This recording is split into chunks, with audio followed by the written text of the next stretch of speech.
سامعین ناظرین، infection control society آپ کی صحت کے لیے، آپ کی آگاہی کے لیے مضامین آپ کی سماعت کے لیے پیش کر رہی ہے۔ ڈائبٹیز کی کمپلیکیشن اس کے بارے میں تذکرہ کیا جا رہا تھا اور ان کے مسائل پر ہم نے سیر حاصل گفتگو کی۔ کچھ مسائل ایسے ہوتے ہیں ڈائبٹیز کے اندر جو مردوں میں پیدا ہوتے ہیں، خاص طور پر مردانہ کمزوری بھی ذیابطیس ڈائبٹیز کے مریضوں کا بڑا مسئلہ ہے۔ تو یہ جو ڈائبٹیز کے اثرات ہوتے ہیں مردانہ کمزوری کے اوپر، یہ ایک بہت ہی تکلیف دہ عمل ہے اور یہ شکایت ذیابطیس کے مریضوں میں عام ہے۔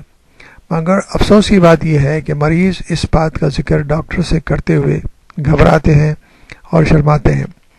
دوسری طرف ڈاکٹر بھی یہ سوال پوچھتے ہوئے ہچکچاہٹ محسوس کرتے ہیں یا کلینک میں رش کی وجہ سے ممکن نہیں ہو پاتا، کیونکہ کچھ لوگ بیٹھے ہوئے ہیں اور کچھ لوگ جو ہے انتظار کر رہے ہیں، تو یہ مسئلہ بیچ میں ہی رہ جاتا ہے۔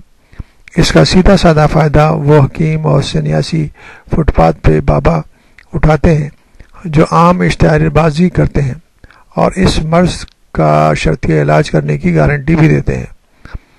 اس امر کا یہاں ذکر کرنا ضروری ہے کیونکہ اس اہم کمزوری کا سائنسی کامیاب علاج میڈیسن، آلات اور مخصوص انجیکشن کی صورت میں موجود ہے۔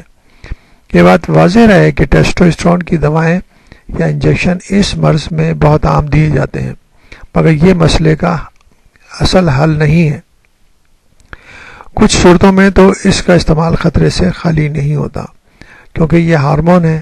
ہارمون کا تو دوسرا اثر بھی ہو سکتا ہے، یعنی کہ اگر ہارمون کی تعداد انسان کے جسم میں نارمل موجود ہے اور اس کے جسم کے اندر اور مزید ہارمون داخل کر دیے جائیں گے تو فیڈ بیک میکینزم ایسا ہے کہ اس کی وجہ سے جو نارمل ہارمون پیدا کرنے کی صلاحیت ہے وہ آہستہ آہستہ ختم ہو جاتی ہے، کیونکہ وہ سٹاپ ہو جاتی ہے۔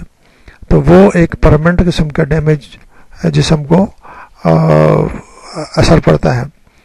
تو اس لیے ضروری ہے کہ صحیح طرح ڈاکٹر سے مشورہ کیا جائے اور اس میں کوئی شرمانے کی، ہچکچانے کی کوئی ضرورت نہیں ہے، کیونکہ یہ بہرحال ایک مسئلہ ہے جو کہ جس کا علاج بھی ممکن ہے اور صحیح علاج سائنسی بنیاد پر ہونا چاہیے۔